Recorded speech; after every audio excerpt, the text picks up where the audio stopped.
வணக்கம் நேயர்களே. வெற்றி படிக்கட்டில் சந்திப்பதில் மற்றற்ற மகிழ்ச்சி. இடமாற்ற தோற்றப்பிழை என்று சொல்லுவார்கள். நாம் ஒன்று பார்ப்பது கிட்டே போனால் அது தெரியாது, மாயமாகிவிடும். காணல் நீர் என்று சொல்லுவோம்.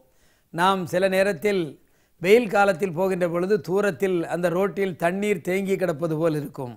அதை காணல் நீர் என்று சொல்லுவோம். எனவே அது இடமாற்று தோற்றப்பிழை என்று அதை சொல்லுவார்கள். ராமாயணத்தில் கூட சீதை பொன்மானை பார்த்தாள். பொன்மானை பார்த்த பிறகு அந்த மானை பிடித்து தாருங்கள் என்று சொன்னாள். அது மாயமான் என்று தெரியாமல் அந்த மாயமானை போய் பிடிக்க சென்றான். அங்கே சீதையும் பறிகொடுத்தான். வாழ்க்கையும் துன்பகரமாக மாறியது. எனவே சில நேரத்தில் நம்மை கண்கள் ஏமாற்றும். அதை நாம் சாமர்த்தியமாக பார்த்துதான் வாழ்க்கையில் வெற்றியடைய வேண்டும். இப்படித்தான் ஒரு கணவன் மனைவி. அந்த கணவன் சரியாக தன்னை தயார் செய்து கொள்வதில்லை. குளிப்பது, அழகாக உடை அணிவது, காலையில் எழுந்தவுடனே பற்களை சுத்தமாக வைப்பது என்ற ஒரு சாதாரண வேலைகளை அவன் செய்வதில்லை. சோம்பேறியாக இருந்தான். எனவே அவன் சரியாக பற்களை சுத்தம் செய்யாததால் ஒரே வாடை அடிக்கும். பற்களெல்லாம் மஞ்சள் நிறமாக மாறிவிட்டது. மனைவி ஒரு நாள் வீட்டிற்கு வந்தால் அம்மாவிடம், அம்மா இப்படி இருக்கிறார் அவர் கிட்டே போக முடியவில்லை, அவ்வளவு வாடையாக இருக்கிறது என்று சொல்ல, உடனே தாய் சொல்லுவார்கள், ஏன் நீ அவரிடம் நேரடியாக சொல்ல வேண்டியதானே என்று. இல்லை இல்லை, அவரை பற்றி எந்த குறை சொன்னாலும் உடனே சண்டைக்கு வந்து விடுவார், எனவே பயமாக இருக்கிறது என்று தாயிடம் சொன்னாள்.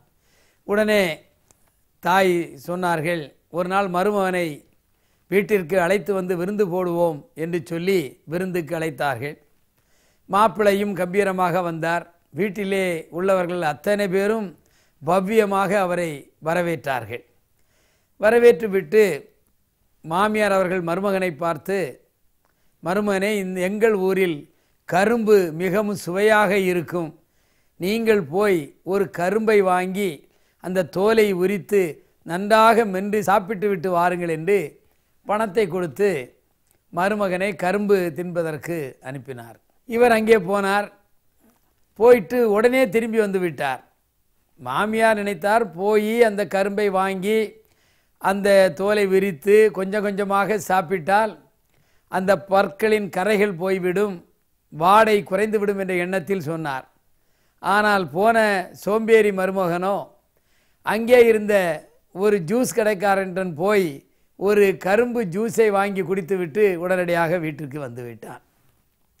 மாமியாருக்கு போனவுடனே திரும்பி வந்து விட்டார் என்று நினைத்த உடனேயே என்ன என்று கேட்டார். இல்லை அத்தை, போனேன், நம்மளே கரும்பை வாங்கி தொலியை உரித்து கடித்து சுவைத்து தின்பதை விட அவன் மிஷினில் போட்டு எனக்கு ஜூஸாக கொடுத்துட்டான், நான் குடிச்சிட்டு வந்துட்டேன் சொன்னான். இப்படிப்பட்ட ஆட்களும் இருப்பார்கள். மறைமுகமாக சொன்னாலும் புரியாது, தன்னை தானையும் உணர்ந்து கொள்ள முடியாத மாதிரி சில மனிதர்கள் நடந்து கொள்வார்கள். இது சமுதாயத்தில் சீர்கேடு.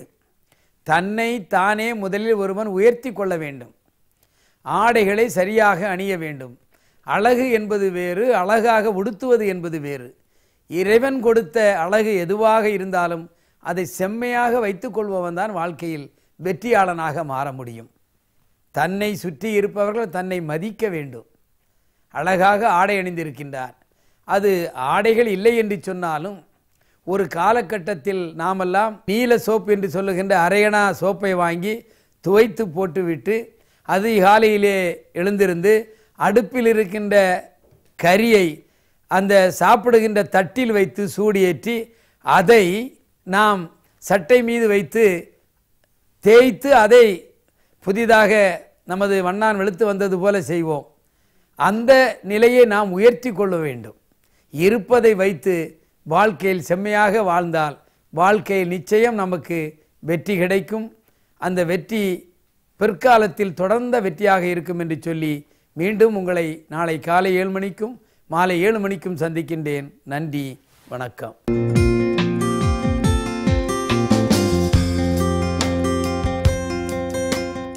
வெற்றி படிக்கட்டு புத்தகம் அனைத்து வசந்தன் கோ கிளைகளிலும் கிடைக்கும். ரூபாய் 150 மட்டுமே.